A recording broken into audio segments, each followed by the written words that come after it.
ओम शांति।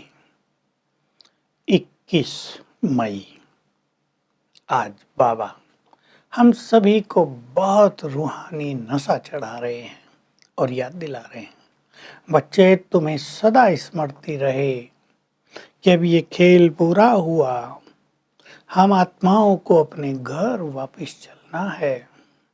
बुद्धि घर में लगी रहे, यहाँ से चारों ओर से ममत्व मिटता चले। उन दिनों गीत बजा करते थे महावाक्यों से पहले, बहुत सुंदर गीत था वो, कौन आज आया सवेरे सवेरे। तो बाबा कह रहे ये तुम बच्चे अतीन्द्रिय सुख में स्थित होकर मन से गीत गाते हो कि आज सवेरे सवेरे हमारे पास कौन आया है। तुम जानते हो स्वयं भगवान आ गया है, जिसको हम याद करते थे, जिससे हम मिलना चाहते थे, वो आ गया है। वो स्वयं आकर हमें पढ़ा रहे हैं और मुख्य शिक्षा ये देते हैं, बच्चे देही अभिमानी बनो, आत्म अभिमानी यानी सोल कॉन्शियस बनो, इससे तुम सदा अतीन्द्रिय सुख में रहोगे। बाबा देहभान छोड़ने की बहुत सारी विधियां कराते रहते हैं। देखो ये दादा भी है, बड़ा जवाहरी था, राजाओं महाराजाओं से, बड़े बड़े सेठों से कनेक्शन था, तो देहभान था। इसने देहभान को छोड़ने के लिए बहुत मेहनत की है। तुम बच्चे भी देहभान से मुक्त होने के लिए पूरी मेहनत करो। बाबा उन दिनों शिक्षा देते थे, आज भी वो दे रहे हैं।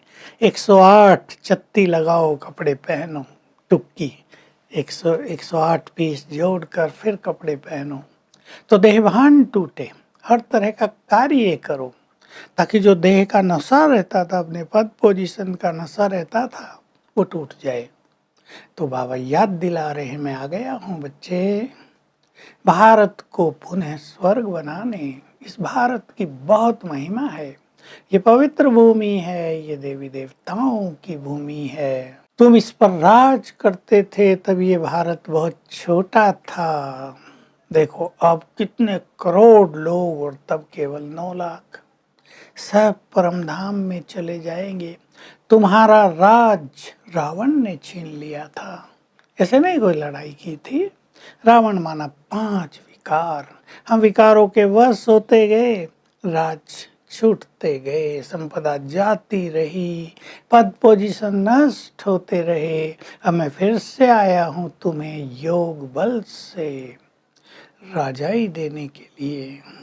तुम योग बल कमा रहे हो, तुम देवी देवता थे। मंदिरों में जाकर लोग गाते हैं, हे देवी देवताओं।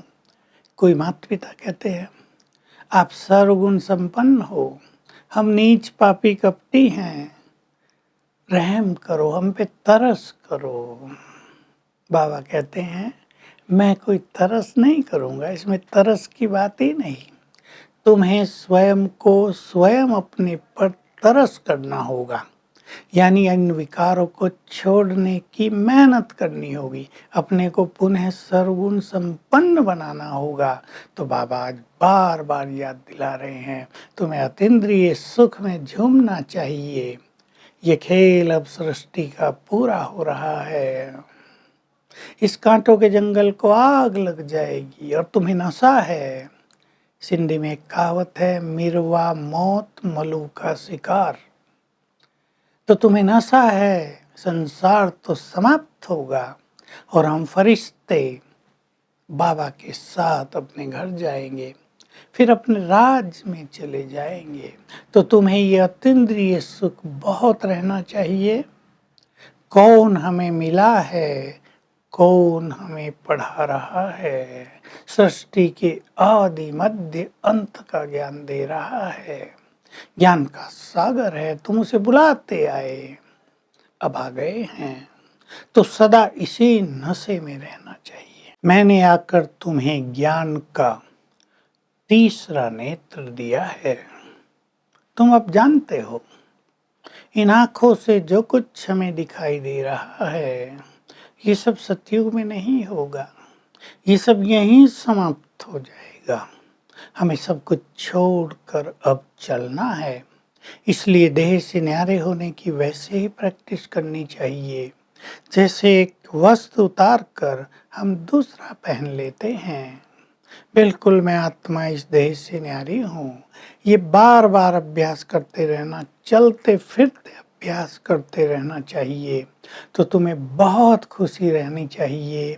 स्वयं भगवान हमारे लिए दैवी राज की स्थापना कर रहे हैं। हम अब इस दुनिया से निकलकर उस दैवी स्वराज में जाएंगे।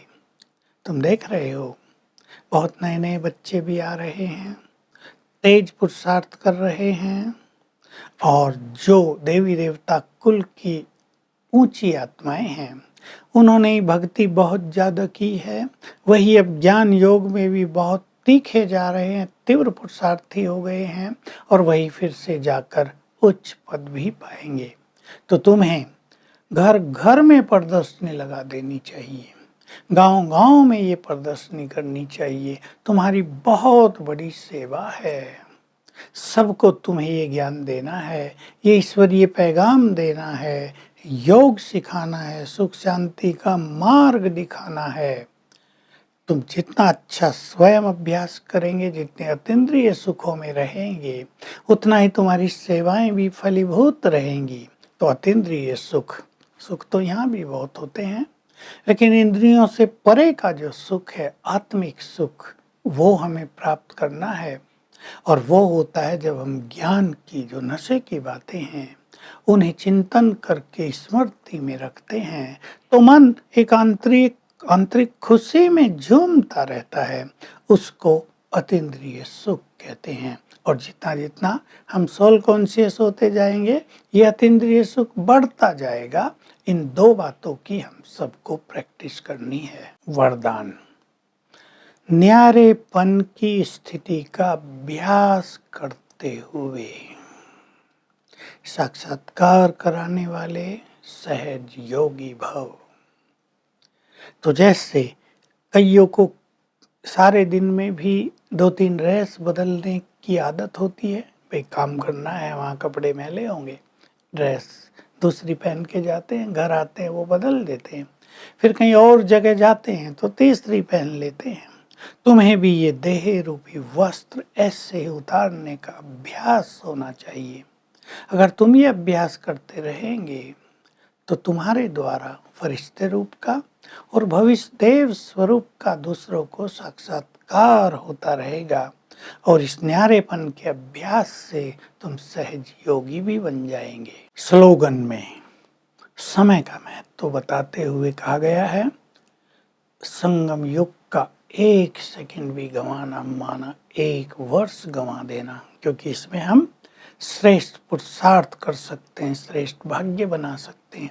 तो आज सारा दिन हम इस चिंतन में रहेंगे, ये जो कुछ दिखता है वो नहीं रहेगा, और मैं आत्मा अब बाबा के पास फरिश्ता बनकर घर जाऊंगी।